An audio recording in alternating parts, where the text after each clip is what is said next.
amigos. Hoy traigo que creepypasta de Malcolm y se titula Lois poseída.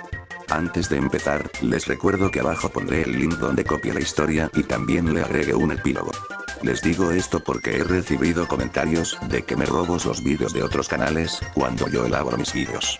Además que algunos ignoran que muchos loquenderos copian las creepypastas de internet, las buscan primero y dejan los links en los donde lo sacaron. Ya con esa aclaración, empezamos con la creepypasta. Yo solía ser asistente de Linoroth Bolomer, el creador de Malcolm en el medio, una de las series más exitosas de la historia. Linoroth solía mostrarme los episodios para que le diera mi opinión de ellos.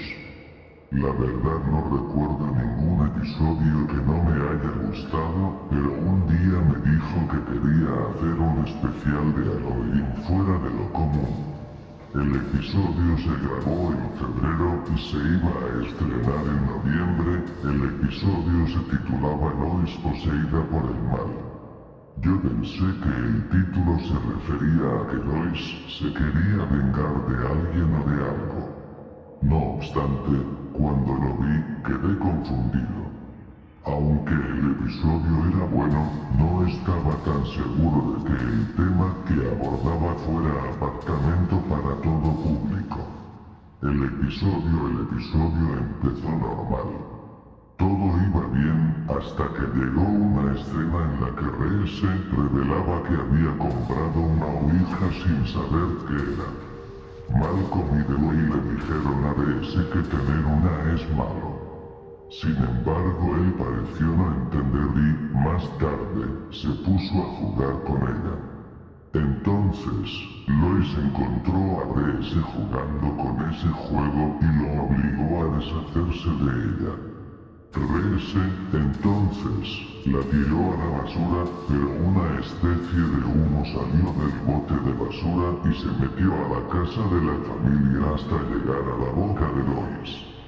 Luego, se mostró una escena en donde Lois se sentía mal. No obstante, se negaba a ir a descansar. Entonces, sonó el teléfono. Lois lo contestó y resultó que era Francis el que estaba llamando. Él se encontraba trabajando en Alaska y le pidió a Lois dinero para regalarle algo a Piama por su cumpleaños. Lois empezó a discutir con él.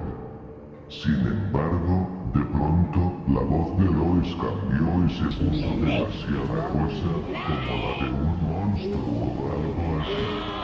Colgó y Francis se quedó asustado por su voz. La familia se empezó a preocupar por el comportamiento de Lois.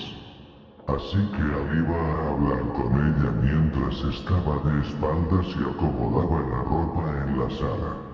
Al darse la vuelta, reveló su rostro gris, sus ojos negros y una enorme lengua de serpiente. Yo me llevé un buen susto en ese momento. Luego, Lois se acercó a él y lo intentó besar para que fuera como ella. De pronto, los chicos aparecieron y le pusieron una bolsa en la cabeza para sujetarla.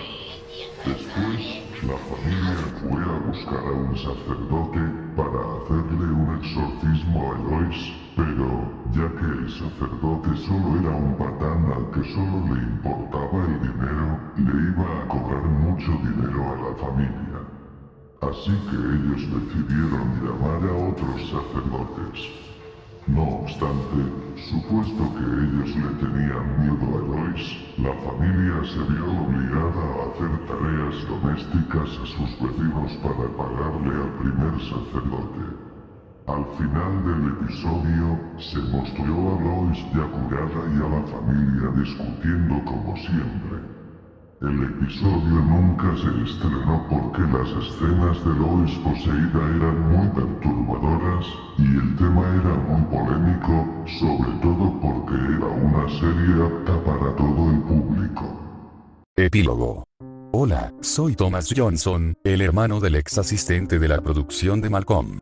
Su verdadero nombre era Henry Johnson. Él era un hombre hermano muy divertido y alegre, pero la noche cuando volvió a la casa, volvió pálido. Yo lo encontré raro ya que hace una hora que lo llamé se encontraba bien y tranquilo. La verdad me estaba preocupando algo de él.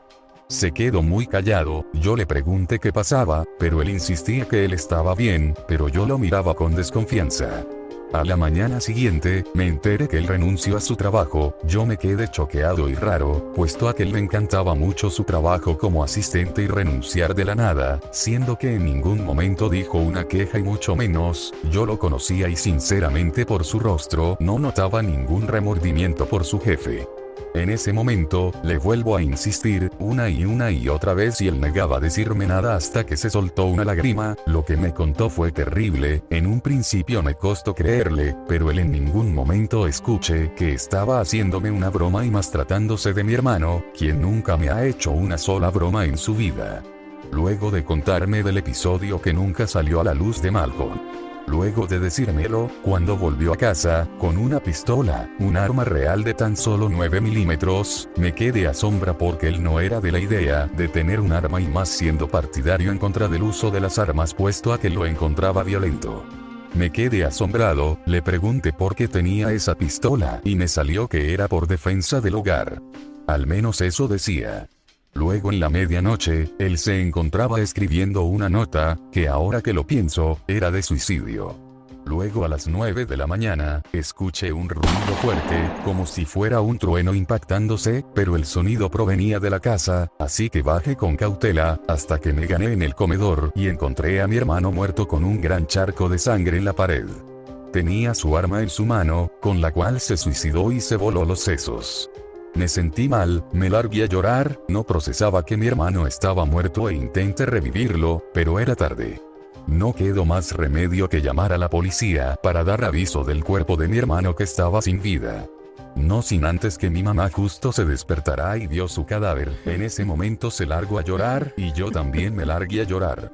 Tuvimos que declarar todo lo que sabíamos sobre su muerte.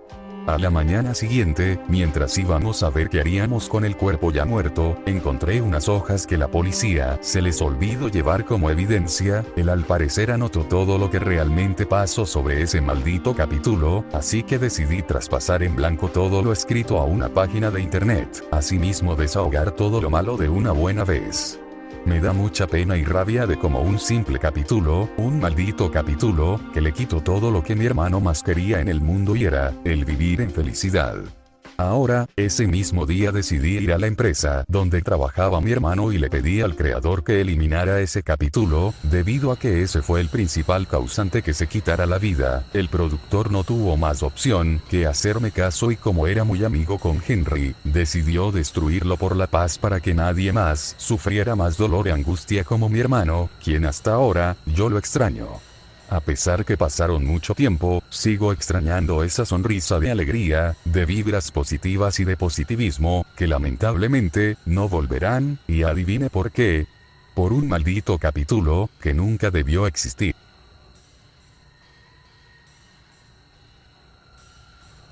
Bien, aquí termina la historia. Les recuerdo que abajo dejaré la fuente de donde copia la historia. Comenten, dale like, suscríbanse, cuando se haya suscrito, no se olviden de activar la campana de notificaciones, para que YouTube te avise cuando suba un nuevo creepypasta. Comparte y sin nada más que decir, los saluda Vox Loquendo, hasta la próxima.